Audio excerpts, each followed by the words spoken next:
Good morning, friends. Welcome to the Shepherd's Morning, where we rise with the Lord, where we rely upon His holy word each and every day of our lives.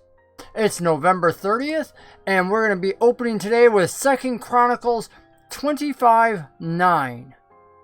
The verse is, "And Amaziah said to the man of God, 'But what shall we do about the 100 talents that I have given to the army of Israel?'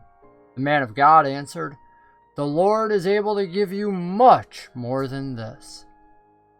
We're opening the Word with and using Charles Spurgeon's Morning by Morning to help guide us today as we get into it. Here's what Charles writes.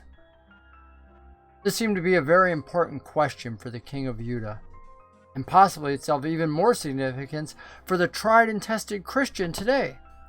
To lose money is never pleasant, and when it involves principle, we're not always ready to make the sacrifice. Why lose what could be put to good use?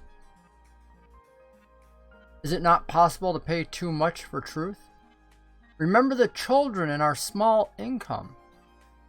All these things and 1,000 more would tempt the Christian to participate in dishonest gain, or prevent him from carrying out his conscientious convictions when they involve serious loss.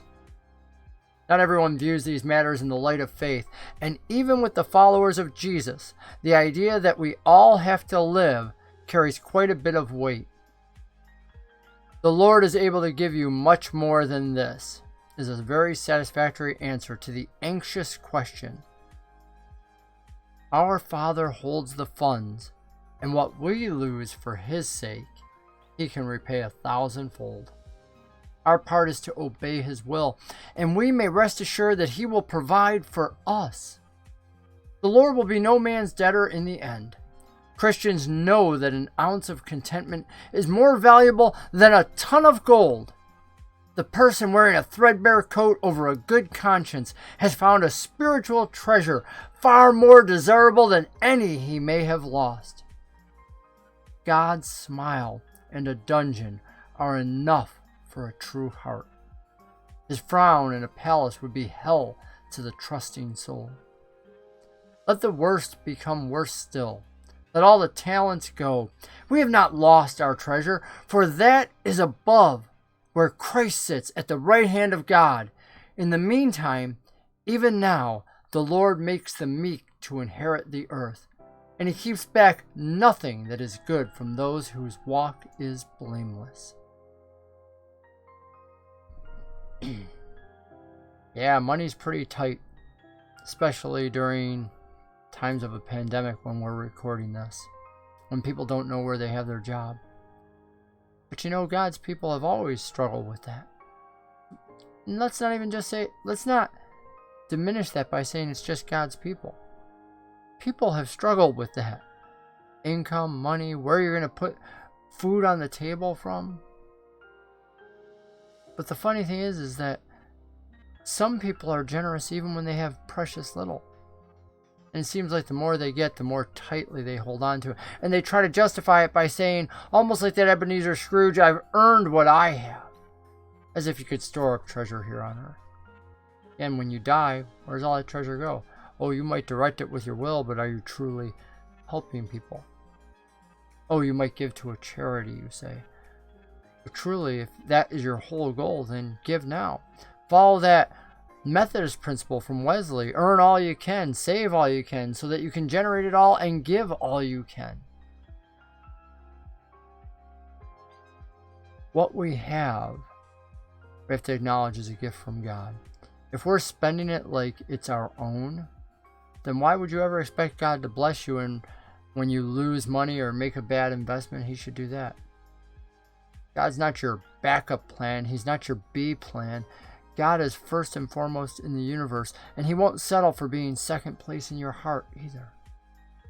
But for those who would put Him first, those who would keep Him on the throne of grace in their hearts, with their pocketbooks, with all that they do, giving just as He did in life as Jesus, giving just as He instructed us to do, then of course this good shepherd will watch over you.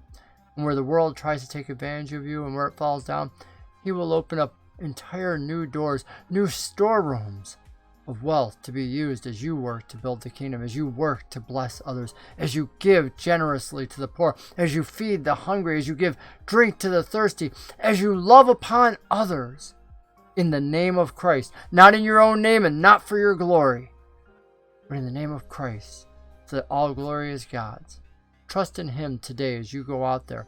Perhaps you only have a few dollars in your wallet, and if God puts the opportunity in front of you, someone sitting in their car, someone at the cash register, someone in need, I invite you to live into the opportunity. Again, not for your glory. Don't expect a pat on the back. Don't expect some huge testimony.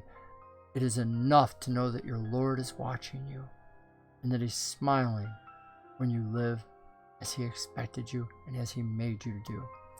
Brothers and sisters, I had a great time with you this morning, and I hope dearly that you'll go out today taking these words not for granted, but as a true instruction, as a motivation, as something that inspires you to go into the world today, making a difference. Who knows, maybe you'll even come back and drop a comment here about how that happened to you today. Drop a testimony that might actually inspire others too. Again, we don't do it for the applause, but what you do today for Christ might affect more even than the person that you touch directly. You might indirectly touch somebody here today. So I invite you to post as a comment down below what you do today. And then we'll get together this evening and prepare to settle down and give thanks to the Lord as we get to rest. This is Motorcycle Pastor saying, I'll see you in the evening.